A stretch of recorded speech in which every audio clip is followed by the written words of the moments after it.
Muy buenas noches. De parte del Instituto de Investigaciones Jurídicas de la Universidad de Costa Rica, les damos una cordial bienvenida a las quintas jornadas de investigación. Se les informa, podrán realizar sus preguntas al finalizar la exposición. Las mismas serán contestadas por el expositor. Asimismo, se les recuerda amablemente realizar la evaluación de esta actividad por medio del código QR que les fue entregado al inicio. De antemano, agradecemos y valoramos nos brinden su opinión. En mesa principal contaremos con el investigador, el máster David Fallas Redondo, quien nos estará presentando su trabajo de investigación titulado La pandemia y la normativa sobre tributos y gasto público. El máster David Fallas Redondo es director de la Oficina Jurídica, docente de la Facultad de Derecho e investigador del Instituto de Investigaciones Jurídicas de la Universidad de Costa Rica. El tiempo es suyo. Bueno, muy buenas noches. Quiero agradecer la presencia de ustedes aquí en este auditorio y a través de las redes sociales del Instituto de Investigaciones Jurídicas de la Facultad de Derecho de la Universidad de Costa Rica. En esta ocasión me dirijo a ustedes para presentar prácticamente, y digo prácticamente porque todavía estamos en etapa de redacción, el informe final de esta investigación titulada La pandemia y la normativa sobre tributos y gasto público. Esta es una investigación en cuanto a sus bases fácticas ya finalizada, pero que está todavía en la redacción del informe final, que incluye el aporte teórico y las conclusiones, las cuales pretendo adelantar en esta ocasión. Quiero señalar además que esta presentación es la tercera. Esta investigación se inició en el año 2021, el 1 de enero de 2021, y concluye el 31 de diciembre de este año. Hubo un periodo original que comprendía solamente los años 2021 y 2022, pero debido a que se estaban todavía realizando estudios de medición de impacto de los proyectos de ley, de las leyes y la normativa infralegal que aquí señalaré, se extendió para los periodos 2023 y 2024. ¿Cuál es el propósito de esta investigación? Bueno, lo que hemos querido en todo momento es indagar cuáles son los efectos reales, esta palabrita tiene su importancia, de las leyes relativas a tributos y gasto público que se promulgaron con ocasión de la pandemia de COVID-19. Para determinar si en verdad se observaron o no principios constitucionales que rigen materia tributaria y gasto público. Además, durante la elaboración de la investigación, sucedió, y esto ya lo había informado el año anterior, que varios de los proyectos que parecían inminentes en cuanto a su aprobación en el 2021, finalmente no fueron promulgados por la Asamblea Legislativa como leyes y, bueno, como decreto legislativo y, por supuesto, menos aún sancionados por el Poder Ejecutivo como leyes. De manera que tuvimos que restringir finalmente a los proyectos que sí fueron convertidos en leyes y además a la normativa, decretos, normativa emitida por el Poder Ejecutivo que acompañó las disposiciones de carácter legal que sí se aprobaron. Aquí también es necesario indicar qué fue lo que significó en la práctica la implementación de los proyectos de ley y de la normativa infralegal en relación con la hacienda pública. Entonces, de lo que se trata aquí es de aportar datos sobre la observancia real de aquellos principios constitucionales que deberían regir la materia tributaria y la materia de gasto público y su consecuencia en el presupuesto propiamente dicho. Toda esta investigación se ha desarrollado en el marco del programa del Observatorio Sociojurídico de la Justicia y las Políticas Públicas del Instituto de Investigaciones Jurídicas de la Universidad de Costa Rica. El proyecto además encuentra una justificación en un abordaje sociológico jurídico, que en realidad sigue siendo algo novedoso todavía en el medio costarricense, de la normativa ya mencionada, de manera que aquí no se dio y no se va a presentar en el informe escrito una simple descripción de lo que se establece en el ordenamiento, sino que se requiere observación y análisis de datos para entonces poder ofrecer un resultado de carácter cualitativo sobre lo ocurrido. En este proceso de investigación también nos interesa señalar que principalmente se tuvo en cuenta La ley 9.830, que fue aprobada y ejecutada teniendo como justificación expresa la pandemia de COVID-19, esta ley es conocida como la Ley de Alivio Fiscal y a su vez sirvió de bases para otros proyectos de ley que al final no fueron concretados, aunque parecía que sí lo iban a hacer. De una vez voy a adelantar algo. No estoy diciendo, y en el proyecto eso no se concluye, que la pandemia de COVID-19 no haya sido realmente la que motivó los proyectos de ley. Eso no es lo que está en discusión. Lo que se quiere decir es que hay una diferencia entre la justificación expuesta en esos proyectos y la que realmente se deriva de la supuesta en práctica. Hemos tenido al alcance, a lo largo de la investigación, bastantes estudios elaborados por la Contraloría General de la República, que quizás es la principal fuente para la obtención de datos, que nos señalan que la puesta en práctica de aquella ley y otras secundarias, que ya voy a mencionar, condujeron a prácticamente un vaciamiento, por así decirlo, de las arcas públicas.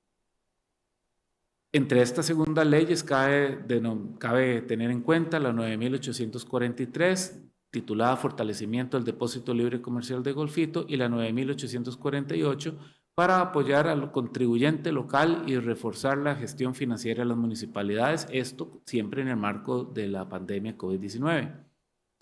Los informes estudiados y la abundante data aportada por el órgano fiscalizador en su sitio de transparencia sobre COVID-19 es la actividad que sirvió de base para cerrar el proceso de recolección de datos. Hay gran cantidad de información en esa página web y es importante evidenciar que es una fuente de transparencia muy importante para los investigadores y las investigadoras que se dedican a estudiar el tema de las finanzas públicas y su uso. Hay informes registrados, por ejemplo, con los recursos utilizados por la Caja Costarricense de Seguro Social para la compra de vacunas y equipos destinados a atender la emergencia nacional declarada con ocasión de aquella pandemia. Y es esencial destacarlo ahora porque explica el por qué fue necesario ampliar los plazos de investigación de este proyecto. Perdón, pero la batería es, claro, no es de la computadora mía, es del instituto. Ya lo van a conectar. No se preocupe, muchas gracias.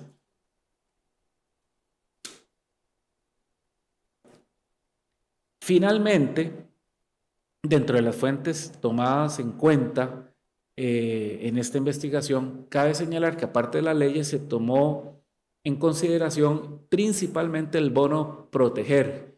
Nunca fue regulado por ley, pero se relaciona directamente con el gasto público en tiempos de pandemia y con este decreto, este plan del Poder Ejecutivo, se incluyó en nuestro ordenamiento la utilización de una situación de emergencia para destinar fondos que estaban presupuestados para un determinado objetivo y trasladarlos para la atención de esta emergencia a través del ya mencionado bono proteger. Además, hay una flexibilización de la regla fiscal que adquirió importancia notoria cuando se trató de realizar el censo nacional y que ustedes recordarán que generó una disputa en cuanto a la necesidad de contar con fondos para poderlo realizar y las limitaciones impuestas por la regla fiscal, lo cual generó y significó que tuviera que revisarse los alcances de esta regla para poder utilizar o destinar fondos del presupuesto a necesidades que, de no ser por el carácter excepcional del proyecto de ley, jamás hubieran podido ser destinados a estos por las limitaciones impuestas con ocasión de la regla fiscal. Ahora sí, dentro de los hallazgos fácticos que interesan en este proyecto o que se alcanzaron a través de este proyecto, es necesario señalar que el DFOE-SAF-0348, emitido en agosto de 2020, la Contraloría General de la República, el DEFO es un oficio de la Contraloría General de la República, mediante el cual se advierte al Ministerio de Hacienda sobre las consecuencias negativas que en aquel momento se anunciaba podía tener la ley 9830. Esta ley de alivio fiscal, recuerden que permitió que se dejaran de recibir fondos por el Ministerio de Hacienda, ya que los recaudadores de estos impuestos podían utilizarlo para continuar su operación empresarial, por llamarlo de alguna manera.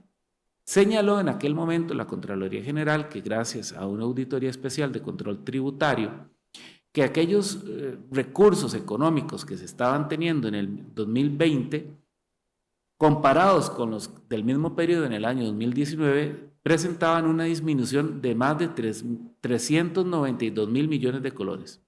Y atribuyó el órgano contralor esa disminución a la contracción económica y a la moratoria concedida mediante la ley 9830, porque esa ley 9830 de alivio fiscal no permitía, por utilizar una expresión coloquial, que el contribuyente se apropiara de esos recursos que estaba reteniendo. Lo que le permitía era una moratoria en el traslado de lo que recaudaba al Ministerio de Hacienda, y se suponía que había que tener un registro de quienes se ajustaban a la moratoria, luego liquidarla y un plazo para poder verificar que lo que había retenido era luego reintegrado al Ministerio de Hacienda. Sin embargo, todavía en esta fecha no hay un estudio claro sobre si aquellas personas jurídicas básicamente que se acogieron a la moratoria finalmente trasladaron los recursos en el tiempo y en la forma que se exigía en la ley 9830. Por supuesto, y esta es una conclusión ya definitiva del proyecto, es que aquella ley, la 9830, causó un desajuste enorme para las finanzas públicas, y esto permite contrastar un resultado práctico de la norma puesta en vigencia con el discurso legislativo mediante el cual se promulgó o que sirvió de base para la promulgación. Aquí hay que entonces tener en cuenta que el mundo de lo real, que es distinto al enunciado discursivo, implica que la aplicación de esa ley, la 9830, no se ajusta a los principios que rigen la materia. Entonces, tenemos ya un resultado concreto de lo que es la realidad frente al enunciado. Luego, tenemos además el caso del bono proteger, que es el más representativo aparte del de la ley 9830. El bono proteger nace mediante decreto, es el número 29.044-TSS, o sea, Ministerio de Trabajo y Seguridad Social, COMEX, de Comercio Exterior, y este decreto encuentra como fundamento directo la ley 9.832, por medio de la cual se autorizó la reducción de jornadas laborales en el sector privado. No quiero decir que el decreto está amparado directamente en la ley, pero sí encuentra un sustento en dicha ley. ¿Por qué? Porque la ley le permitió a las empresas, a algunas empresas, prescindir, aunque fuera temporalmente, de parte de su personal y a su vez de parte de su salario. Con eso se pretendía crear, o sea, para lograr que se prescindiera de los servicios de estas personas o de parte del salario, se pretendió crear a cargo del Estado una asistencia económica para las personas que fueron desplazadas. Asimismo, se indicó que por razones de emergencia se pueda dar una aplicación diferente al principio de legalidad presupuestaria. Esto a su vez encuentra desarrollo en una sentencia de la Sala Constitucional. En síntesis, por el desplazamiento de personal con ocasión de la emergencia COVID-19 o por la reducción de su salario con base en la misma emergencia, lo que se procuraba era ofrecer una alternativa económica para proteger, de allí su nombre, a las personas que se veían afectadas por esta contracción económica y por el desplazamiento de sus trabajos o de sus salarios. Y parte de esa justificación venía avalada, por utilizar una palabra de carácter coloquial, por un precedente de la Sala Constitucional que hablaba de la aplicación diferenciada de la legalidad de su prestario. Entonces, a partir de allí se crea este decreto.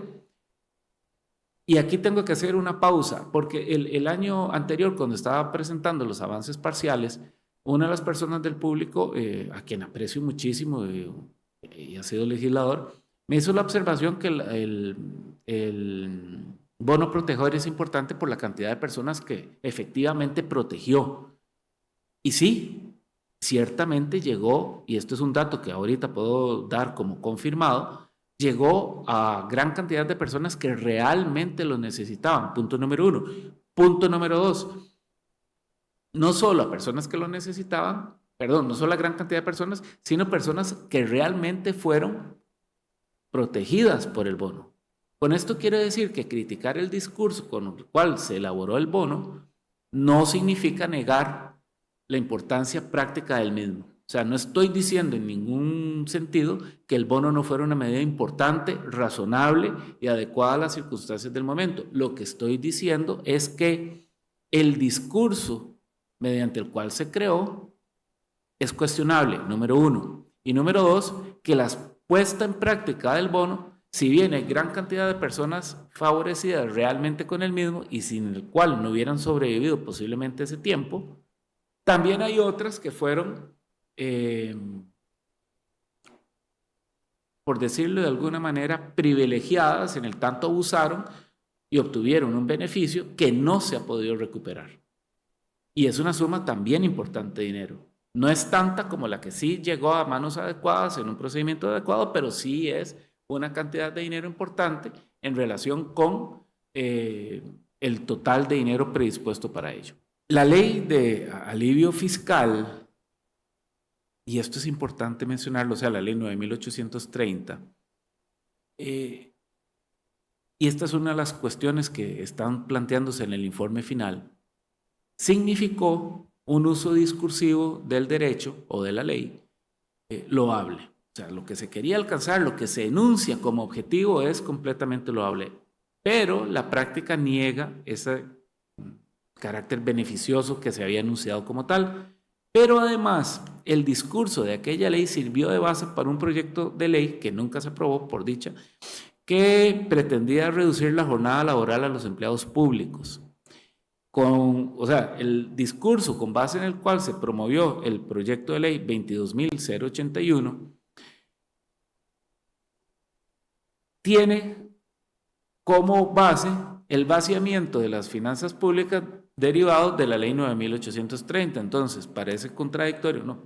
Y se concluye que efectivamente lo es, que por un lado se haya enunciado como loable, como beneficiosa la ley de alivio fiscal y por otro lado se utilice la misma por los efectos negativos que tenía para luego tratar de implementar una ley restrictiva para los funcionarios públicos en aquel momento.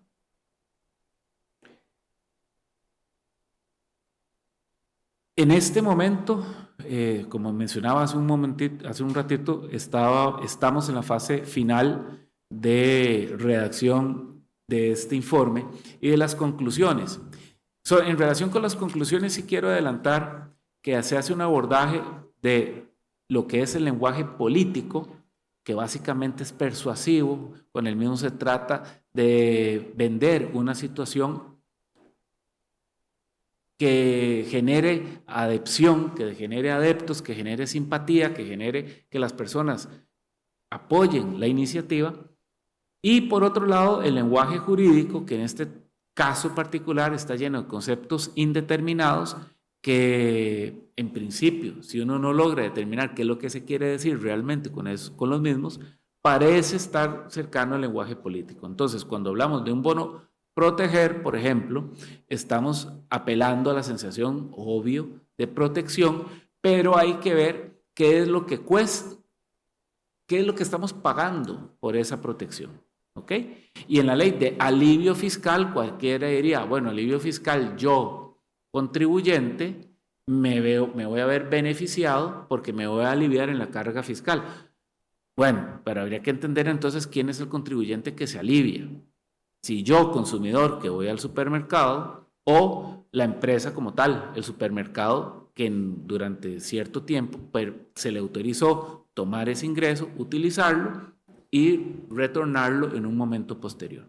Esto es lo que está en este momento informándose, y puedo adelantar que de la exposición de motivos, que es la principal fuente de este análisis, comparándola con la obtención de datos a través de las fuentes que ya mencioné, pues pareciera que el discurso no va de la mano con el resultado. Entonces, podemos cuestionar a partir de allí el discurso.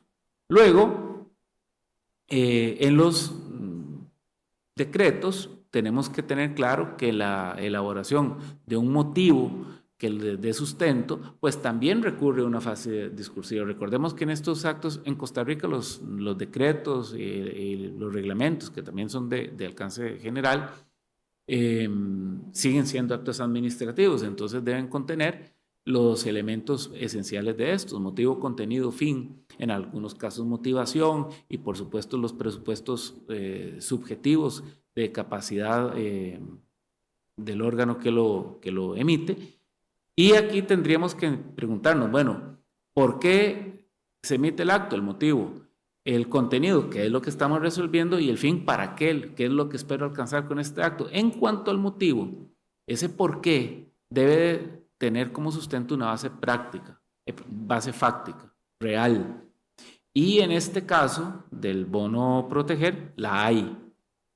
Y el fin enunciado también es real. Ahora, ¿a dónde encontramos el problema con el bono proteger? En el contenido.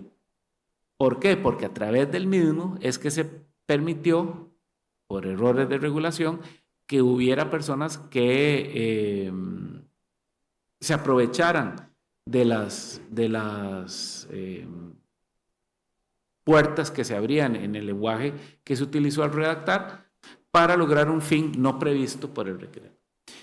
Y bueno, esencialmente ese es el contenido del proyecto, está en su fase conclusiva y estamos en la etapa ya de redacción, donde armamos el marco teórico a partir del cual analizamos los datos obtenidos y llegamos a las conclusiones, que en este caso sí tengo que señalar desde ya que en el modelo legislativo evidencian un uso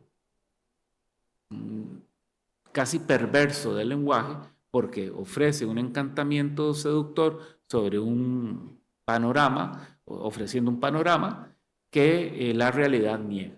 Y en el caso del decreto del bono proteger, la realidad lo que nos evidencia es una falencia en la forma de reglamentar o de producir normativas que debe ser corregido. Quiero agradecer en este momento a todos ustedes por la atención prestada y quedo a la espera de cualquier pregunta que tengan para evacuarlo.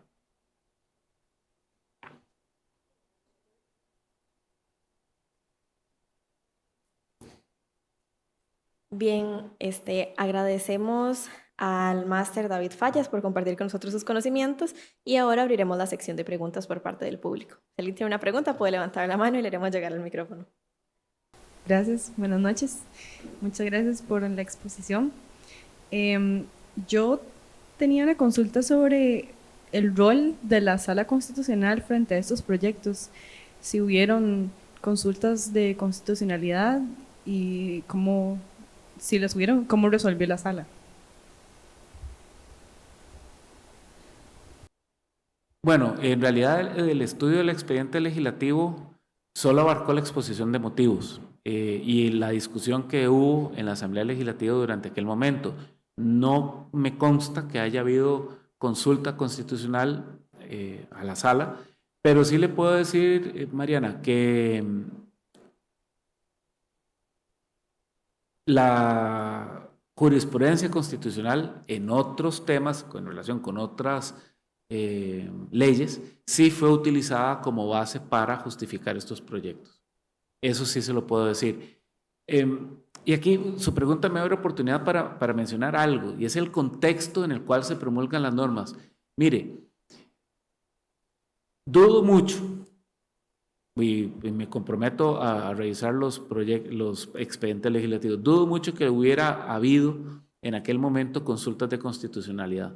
¿Por qué? Porque reinaba el pánico. Estamos hablando del 2020, el 20 de marzo del 2020 fue cuando se decretó la pandemia de COVID-19, y acuérdense que significó el encierro, perdónenme la palabra, el encierro de toda la población durante gran parte del tiempo. Y el miedo es un poderoso incentivo para no cuestionarse nada y para correr. Estas leyes fueron aprobadas en tiempo récord. Lo que pasa es que esto ya lo había mencionado en otras entregas del informe, y para ser honesto, hubiera significado redundar sobre periodos anteriores. Pero sí le puedo decir que en la ley 9.830, entre su aprobación y entre su presentación y aprobación fueron días. Y se corrió. Gracias. Sí, es que la inquietud que se me genera es especialmente no tanto por el motivo o por el fin, sino por el contenido, lo que usted decía de estos conceptos indeterminados, este lenguaje casi político, que eso no haya levantado alertas en el área de la constitucionalidad de los proyectos. Claro, pero es que eso tiene una justificación. Ubíquese usted hace 4 años y en la Asamblea Legislativa se anuncia, en los medios de prensa le dan cobertura, una ley para aliviar la carga fiscal. Entonces, si escucho eso, porque con el COVID vamos a tener todos un problema económico. Con esta ley vamos a aliviar el problema económico para que nadie pierda el trabajo, para que todo el mundo pueda soportar esta pandemia, porque no sabemos cuántos años o cuántos días o cuántos meses vamos a estar encerrados. Por supuesto, yo escucho eso y hablando en plano discursivo digo, pucha, sí, esto es una buena iniciativa. Y tenga la seguridad que eso fue lo que ocurrió con muchísimos de los diputados en ese momento. Yo no dudo de la buena intención del proceder. El problema es que una ley no depende de buenas intenciones, sino que debería examinarse con calma cuáles podrían ser las consecuencias. ¿Qué significó esto? Bueno, significó que durante abril, mayo, junio, julio, agosto, septiembre de 2020, en esos periodos, los receptores o recaudadores de ciertos tributos, por ejemplo, el impuesto al valor agregado, es uno de los varios que en ese momento fueron afectados por la ley 9.830, recibían, o sea, le venden el producto, cobra el impuesto relativo a este producto, pero en lugar de trasladarlo en el momento que me obliga la ley del impuesto al valor agregado a Hacienda, no lo traslado, lo retengo. ¿Para qué? Para que yo pueda circular ese dinero casi como un crédito a mi favor, pero sin intereses, siempre y cuando lo devuelva en el plano y en el plazo y en la forma en que la ley lo estableció, y yo lo uso, pero entonces no se traslada a Hacienda. Al no trasladarse a Hacienda durante esos meses, esta ley permitió un periodo inicial y una prórroga. Al no trasladarse en esos meses, ¿qué ocurrió? Y las arcas del Estado quedaron vacías. Cuando se dan cuenta que están vacías, en el 2021 se trata de implementar la ley, bueno, se elabora el proyecto de ley para generar la reducción de jornadas en el empleo público. ¿Qué era la reducción de jornadas? Usted le voy a pagar menos por la jornada. O lo mando para la casa X tiempo, pero le pago menos. Entonces, el problema con el sector público es que esto generaba una desatención de servicio público. Y si tenía a la gente trabajando el tiempo completo, porque no lo podía mandar a la casa por el principio de continuidad, entonces no podía rebajarle el salario. ¿De acuerdo?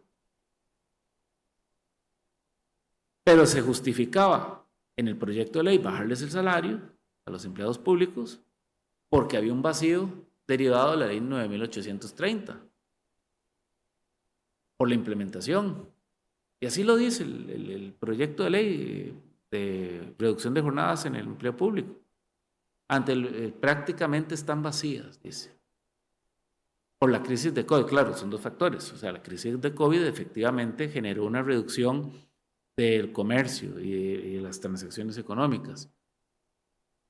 Hoy podríamos cuestionarnos si de verdad tuvo que ser tan largo o tan extenso y tan severo el periodo de aislamiento. Pero bueno, cuando uno ve el partido después de jugado, es muy fácil decir qué se tenía que hacer. Y eso hay que tener mucho cuidado cuando se analiza, porque es aquí donde la objetividad del investigador debe imperar. Hay que ubicarse en lo que estaba sucediendo en el 2020. Y no podemos criticar ahora, esto se hubiera hecho así, se hubiera hecho así. Aquí no estamos criticando eso. Hay que reconocer que fue una situación de emergencia verdadera y la respuesta fue de emergencia verdadera. Ahora, ¿qué es lo que estamos analizando? Sometiendo a crítica. Bueno, el uso del lenguaje. Era muy persuasivo vender la idea de que una ley de alivio fiscal iba a ser beneficiosa para todos.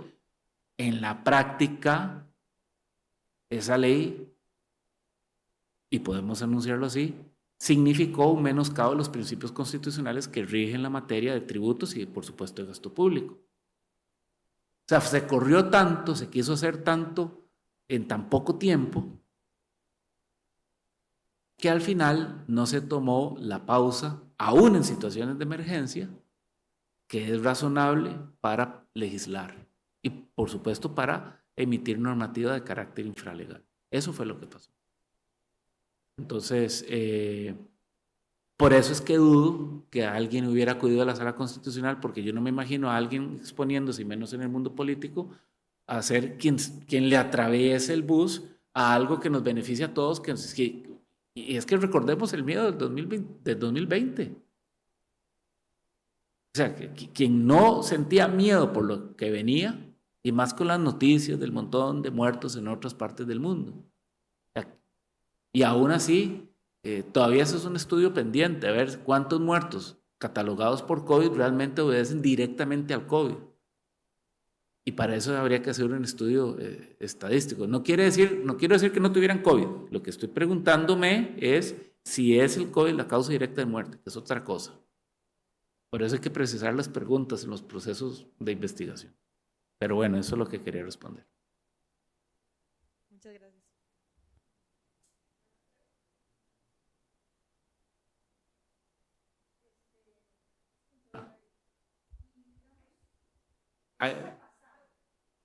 Aquí, con el micrófono, por favor.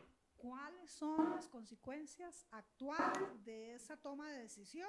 Porque si lo vemos, también Estados Unidos tomó unas decisiones, empezó Trump a emitir billetes y también tuvieron una crisis económica que fueron saliendo. Pero digamos en Costa Rica en estos momentos, ¿cuáles son las consecuencias de esa toma de decisión que fue política y que fue una emergencia? Ok, doña Mayra, se lo voy a poner así. Doña Miriam, perdón. Se lo voy a poner en estos términos. La plata que no se recaudó ya no se puede recaudar. ¿Ok? Ahora, esa no recaudación no es producto únicamente de las leyes. Hubo una contracción económica real, ¿ok?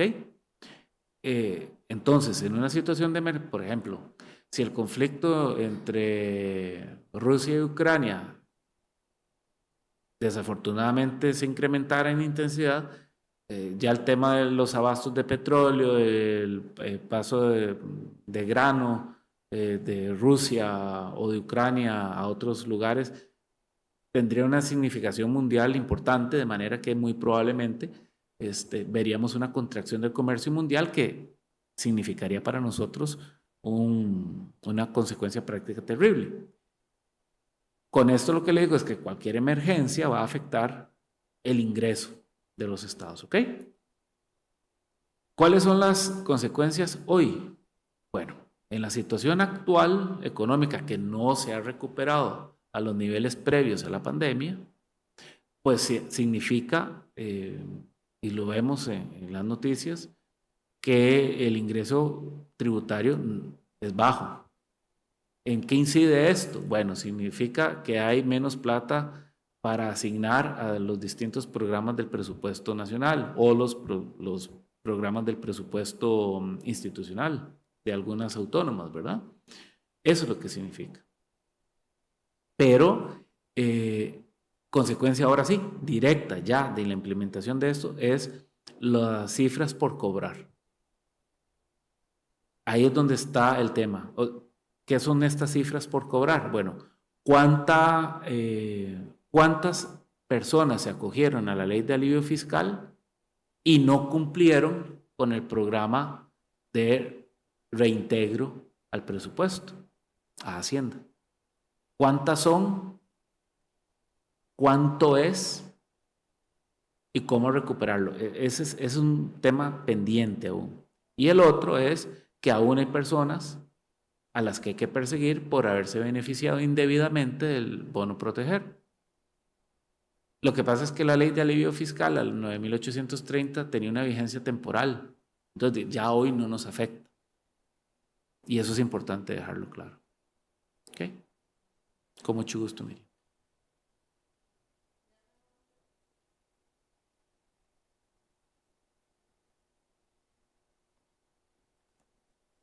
Muchísimas gracias al máster David Fallas Redondo por acompañarnos esta noche y por compartir con nosotros sus conocimientos. Asimismo, a todas las personas que nos acompañaron esta noche de manera presencial y a quienes nos vieron por medio de nuestras redes sociales. Por favor, démosle un fuerte aplauso.